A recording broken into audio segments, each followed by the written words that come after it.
In the Journal of Virology, mechanism of injury provoked poliomyelitis. Skeletal muscle injury is known to predispose the sufferers to neurological complications of concurrent poliovirus infections.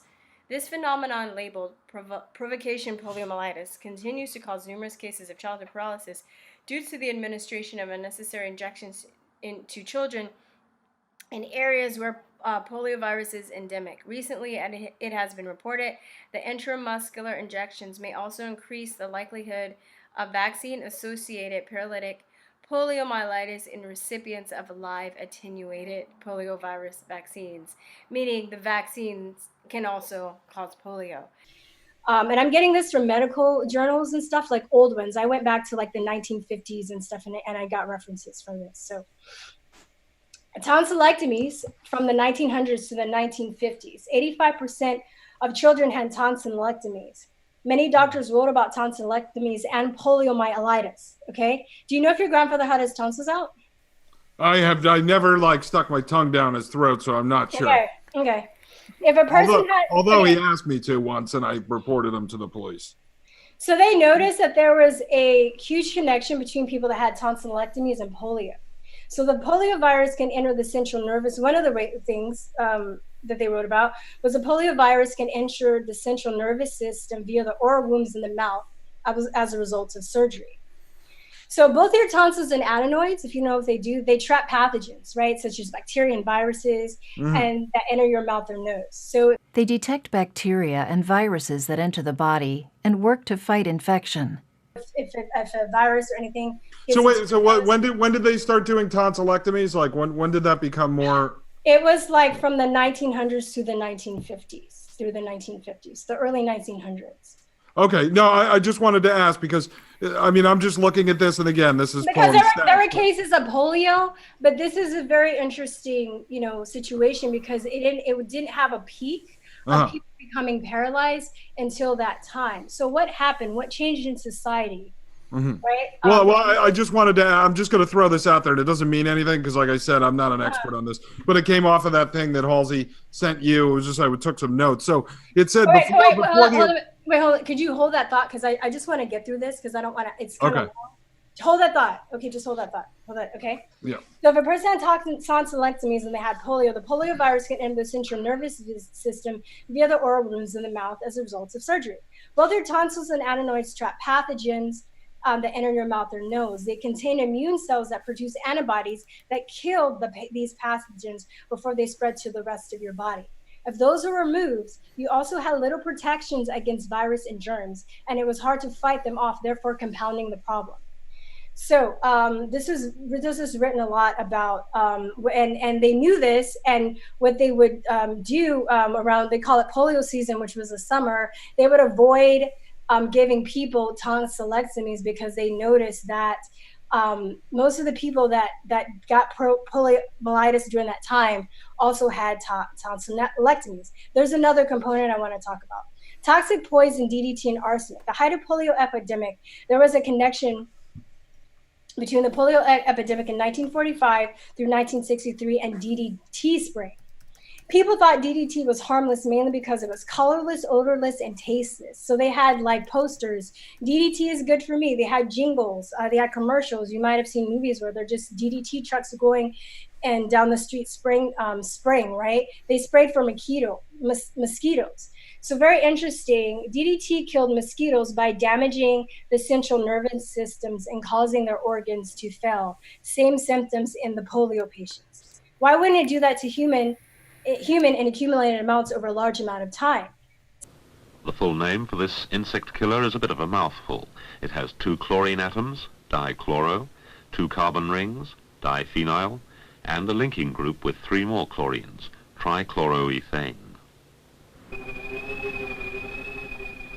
This simple-sounding compound, DDT, kills insects in a slow and complicated way. In the first stages, they tremble.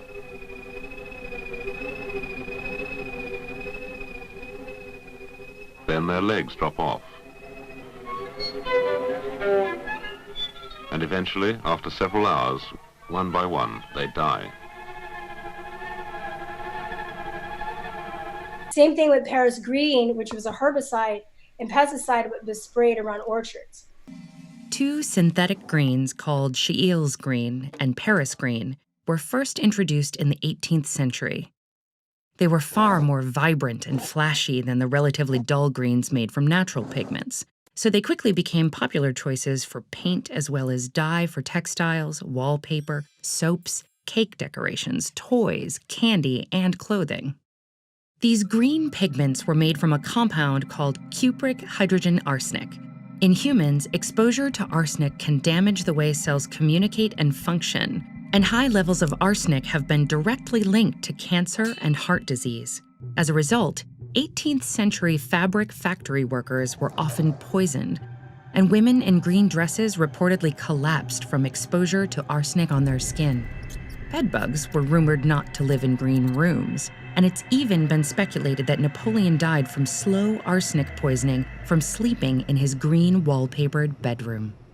The intense toxicity of these greens stayed under wraps until the arsenic recipe was published in 1822, and a century later it was repurposed as an insecticide. So Franklin Delano Roosevelt was diagnosed with poliomyelitis at age 39, which was very rare because it sadly it didn't kill him. So yeah, it was considered a childhood illness, right? And shortly before he went to retreat where he was swimming in a lake, it was sprayed with DDT, and he was around an orchard that was sprayed with Paris green. Mm-hmm. Nowadays, it is a well-known fact that FDR's connection was re-diagnosed as Guillain-Barré syndrome, a paralytic illness, what you can get that you can get from chemical poisoning or a vaccine.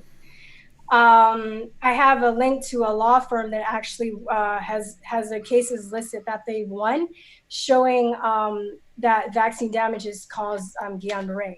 It can also be caused by chemical poisoning or vaccine. So another thing, one more point. A famous nurse named Sister Elizabeth Kinney. Have you guys heard of her? Wait, so I just have a question because I want to clarify that. So wait, you're saying that DDT could cause, what was it? Same thing, basically, poliomyelitis. So there wasn't a wide diagnostic criteria for polio. It was there's so many different things they call polio. Like if my leg tingled a little right now, or let's say that I had a bad cramp and I was a certain age and the cramp was persistent for a few days, that would be polio. And it went away. Let's say that I felt nauseous after going to the swimming pool in the summer of 1948, that would be considered polio. Let's say that I was, God forbid, that a small child becomes paralyzed. Let's hope that doesn't happen, but it did. After what? After going to the swimming pool, after running behind the fogging truck. Well, what was the fogging truck? They decided that the paralysis that they had seen some, significant cases of in the early 19th century were caused by a germ or something spread by flies. And they decided to spray for those flies. So they sprayed something which you might remember from your history books if you read Silent Spring, called DDT, which is a potent neurotoxin which kills insects, but of course has no effect on children.